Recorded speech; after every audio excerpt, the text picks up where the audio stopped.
pink is not Christmassy. It's not. I'm so sorry. It is not Christmas. Red and white are. And green. And green! Hi friends, I'm Mr. Matt. And I am Miss Gianna. Welcome to our awesome announcements. Do you guys remember what's happening next week?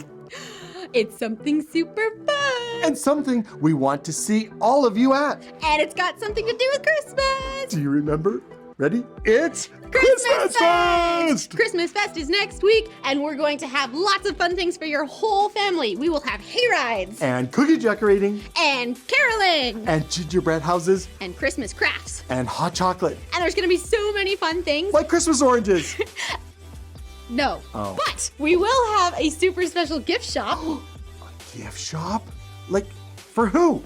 A gift shop for all of our friends. If you all come to Christmas Fest and you bring $5, you can visit our gift shop and pick out a special present for your mom, your dad, your grandma, or any other grown-up in your life. And it's going to be a kids-only gift shop. That's awesome. I can get presents for my parents and I can surprise them. Exactly. It's gonna be so fun. It is, and me and Miss Gianna, we're gonna be there along with all of our Children's Ministries team, and we can't wait to see you next weekend. And Christmas Fest will be from 10 a.m. to 12 p.m. So come and visit us. And last things, friends, make sure you give in your offering for our offering project. And we'll see you next time for some more awesome announcements. See you then. Bye.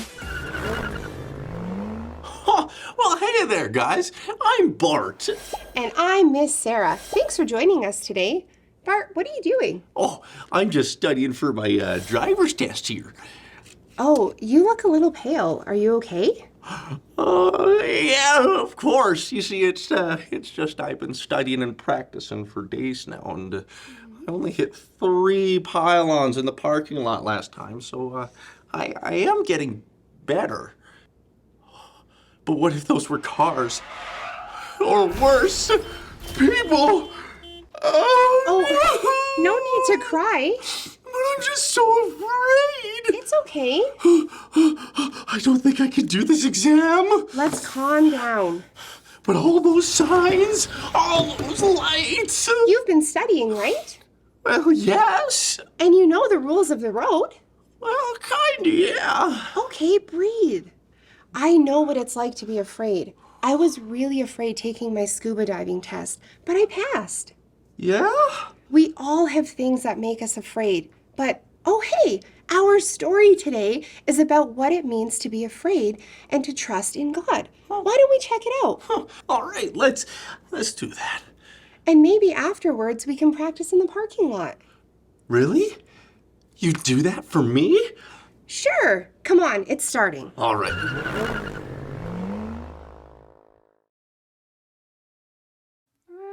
The Persian Empire was a glorious kingdom, full of riches, splendor, and majesty. The Persians had conquered the world. They invaded Israel and took many of God's people as exiles to Persia. So there were many Jews living there. The king of Persia was Ahasuerus, a mighty ruler. To celebrate his vast power and kingship, he hosted a banquet that lasted a whole week. People ate the finest food, drank the most expensive wine, and had all the entertainment they wanted.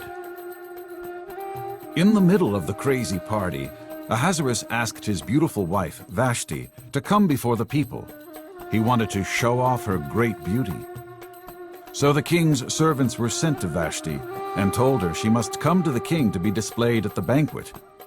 Queen Vashti did not want to be part of the drunken party and be disgraced like that, so she refused the king's order. This was unheard of. No one refused the king. When the king heard of this, he was furious. Who dare refuse the king? This would set an example to all the wives in the kingdom to disrespect their husbands. He had to set an example. So according to the advice of his experts in law, King Ahasuerus removed her crown, banished her from the kingdom, and declared that Persia had no more queen. When the king's anger finally subdued, he remembered Vashti and missed her. When his counselors saw his turmoil, they came up with a plan.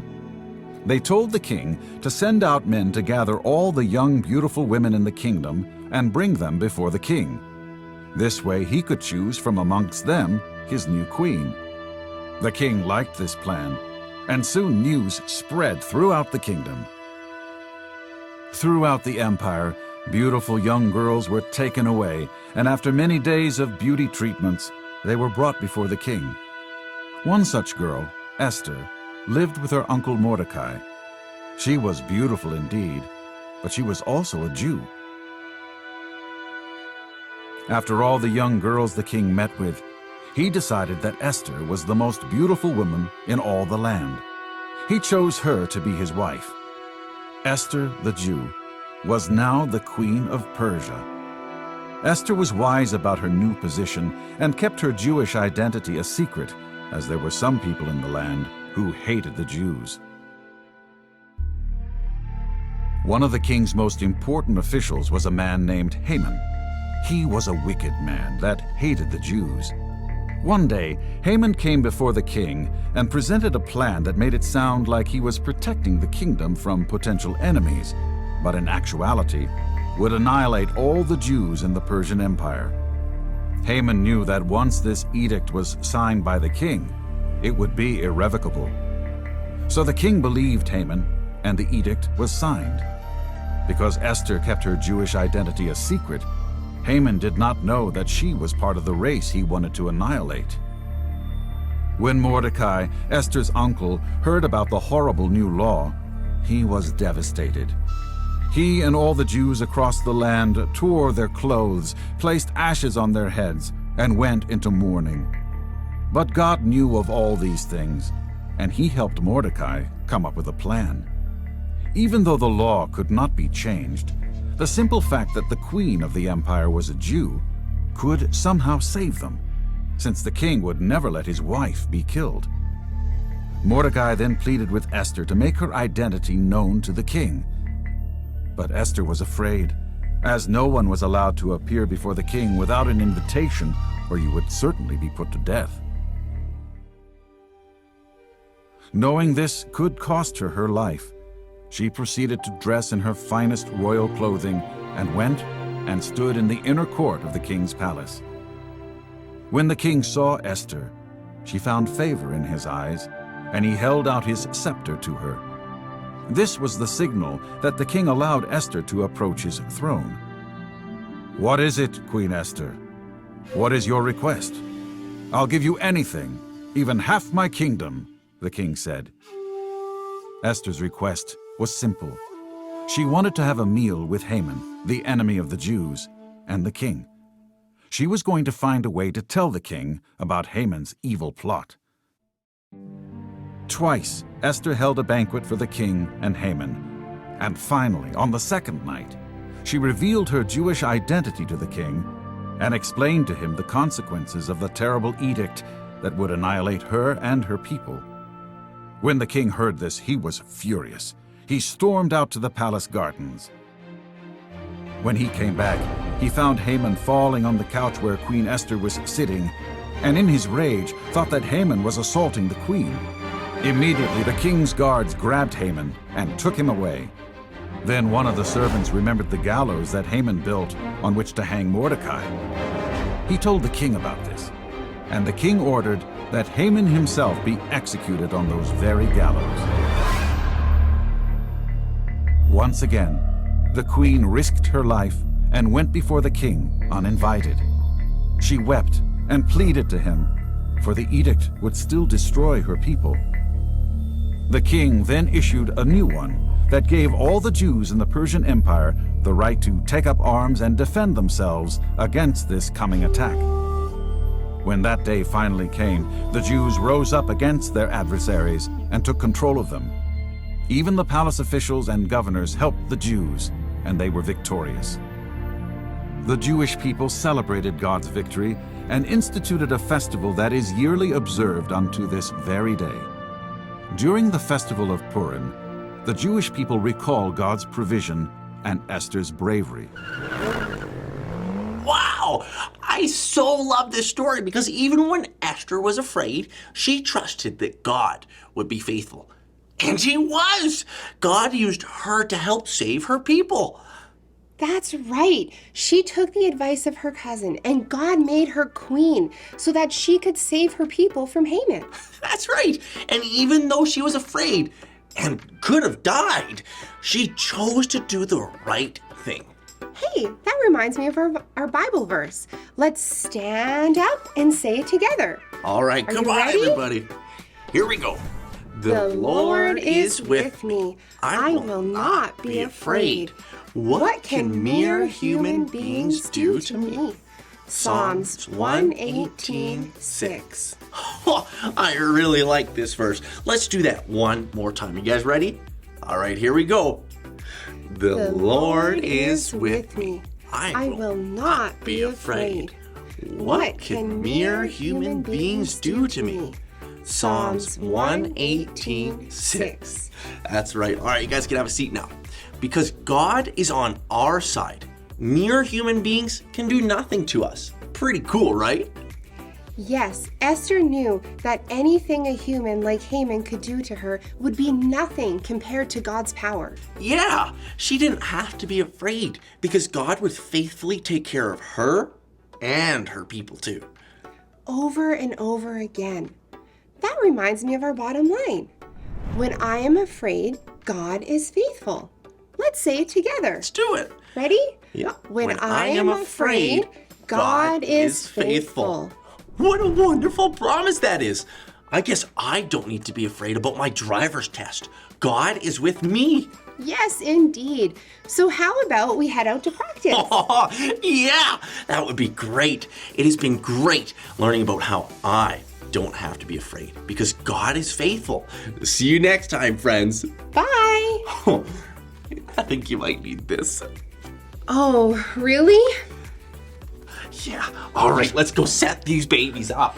Let's go. You got me, God, right?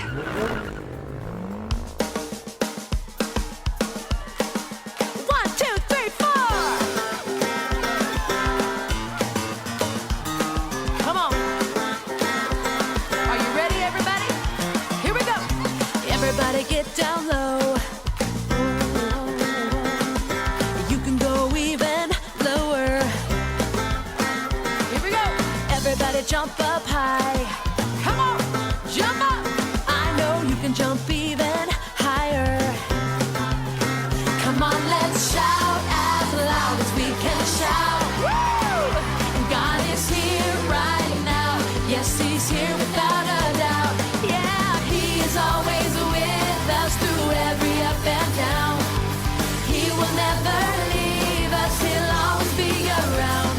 He's the one we can trust. God will always be with us. God will always be with us. Yeah! Now you ready to spin around? Come on, everybody. Here we go. Everybody spin around. Yeah! I dare you to spin much faster. Now there you go. Everybody wave your hands. Come on, let me see your hands in the air. Let's see who can wave the fastest. Come on, let's shout as loud as we can shout. God is here right now. Yes, He's here without a doubt. Yeah, He is always with us through every up and down. He will never leave us. He'll always be around. He's the one that we can trust. God will always be with us. Yeah, yeah, yeah. He is always with us through every up and down. He will never leave us. He'll always be around. He's the one that we can trust. God will always be with us. God will always be with us. God will always be with us.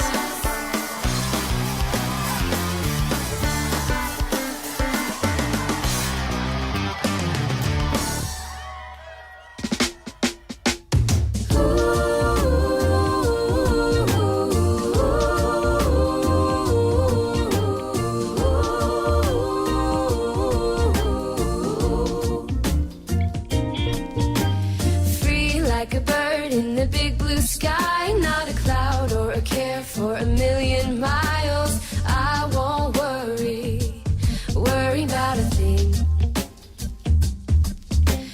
God loves me and he loved me first. He rescued me when I was in a lurch, and I won't worry about a thing. And to the left I'll fly, fly, fly. To the right I'll glide, glide, glide. Oh, and I won't worry about a thing. I'm gonna swoop down low, low, low. Then I'll soar up high, high, high. Oh, and I won't worry about a thing.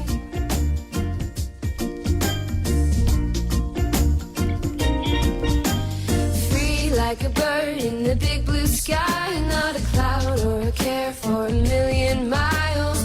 I won't worry about a thing.